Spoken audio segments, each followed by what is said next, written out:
Peyman, please give a warm welcome to him.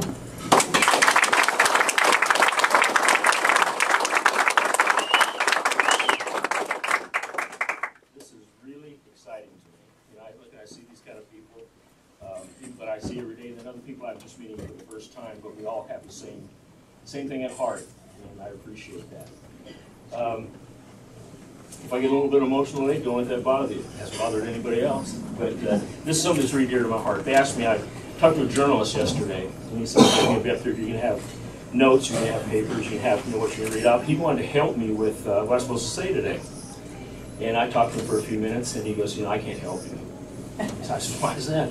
He says, because you're talking from your heart, and that's what the people need to hear. So that's what I'm going to do today. I'm going to talk to you why I do the things that I do. And you'll understand me very well when you leave here today, and why we're all still going to have our guns here in Jackson County.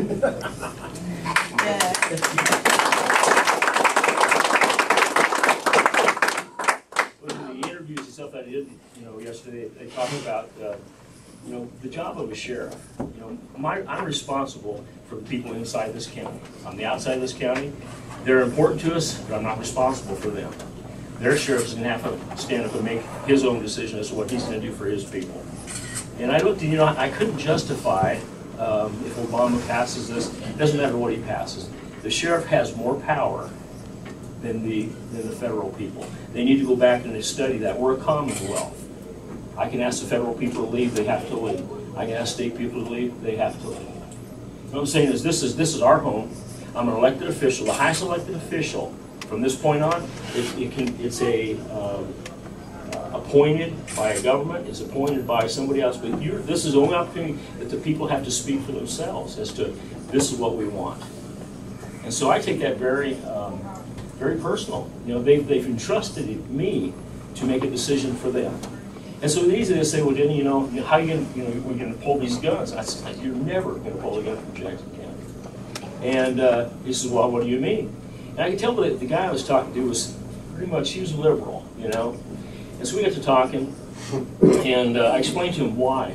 And I said, I live in the far end of a county. And I'm responsible for people that are on the other end of the county. Heisel is an area that's, it's real rural. There's not a lot of people around there, but those are our citizens that live there. And I said, it's funny. I said, they call me, early in the morning, hey, look, I've got this. I drive, it takes me an hour, 45 minutes to an hour to get to that location. So what happens when my phone rings? I'm listening to an elderly person scared to death. They say, I'm in Heisel. There's somebody kicking at my front door talking about coming in here and killing me. And I say, stay on the phone, I'm coming your way. 45 minutes I get to listen to this guy, right? Would I rather have him have a cell phone in his hand or a firearm in his hand? Only thing I've ever told the people whenever I come to, when somebody's kicking and coming to the front door, that's the only thing I ask, is I just have to listen to one side of the story. It's pretty easy. That person has no right to be coming through their front door at any hour, making demands, making threats, making anything. I can't get there quick enough to help those people. My best help to them is to let them keep their firearm. So that's how I can justify an elderly person keeping a firearm. I can justify a young person keeping a firearm. There's nobody I really don't understand that doesn't need to have one. Just like when we come into a group, I look at people, and I know who packs and who doesn't pack. Some of them legally, some of them illegally.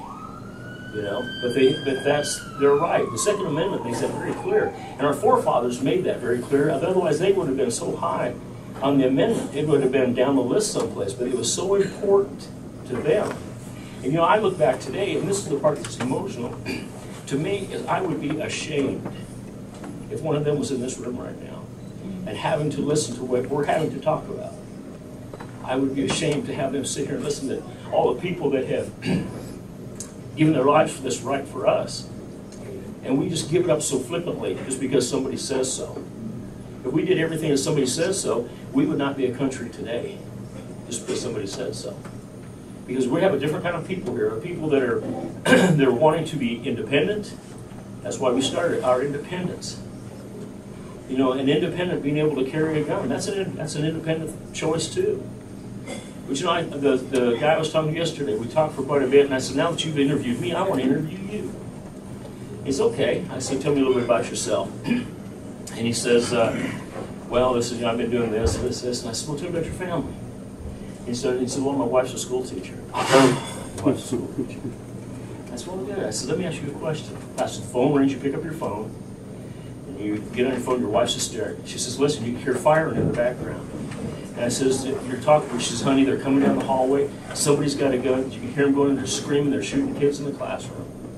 How many times have we heard that already? You know, calling us to tell their loved one goodbye. You know, so here it is that this has come down the hallway, and after I listened, I laid out this scenario for him. He got real quiet. And I said, now, I said, sir, what would you have? Would you rather have her have a cell phone in her hand, or would you have her be armed? I said, I'd rather her be armed. Armed people get to go home at night. She will get to go home that night and rest and sleep. He doesn't have to sleep in an empty bed. You know what I'm saying? The children get tucked in because they had a firearm. That's something we cannot give up. They've talked to me about everything from, you know, they tried to throw different things. Well, you know, might as well legalize hand grenades. Well, if that's what you need for personal protection, well, I guess that's what you need to do. You know? I like that. It's all about what I can do for my community. I can't do it for the other counties. I can't stand up for them, but I can stand up for my people. And, you know, I was one of the first people to say, I think they need to arm school teachers. Not all of them, but they need. There's somebody that needs to have a weapon there. And they need to know, you know, there's no honor for these guys that go in and shoot up a classroom and kill somebody if, you know, well, that guy got 20, and the big press deal, and they, you know, he doesn't get to see it, but all these other people do, and they get the idea. What would happen to the first 2 or 3 that tried that and got shot coming in the front door? They wouldn't do that anymore. It would be taken from them. There's no glory in that for them, which they look at that as glory. We need to start just eliminating these things as they come up. And the first thing we need to eliminate is not to take that freedom from us. But that is so important to us because it gives us our freedom. So that's kind of what we talked about. In Jackson County, as long as I'm sheriff here, I've got children, I've got family, I've got friends, I've got everybody here. And I feel a whole lot better knowing when I come into a room, if everybody's packing, than if I'm the only one, you know. Because they take me out first, and that means they're going to take out everybody else too. But as long as they don't know who's got what, it makes it pretty even grounds for everything. But I'm open for any questions, anything anybody wants.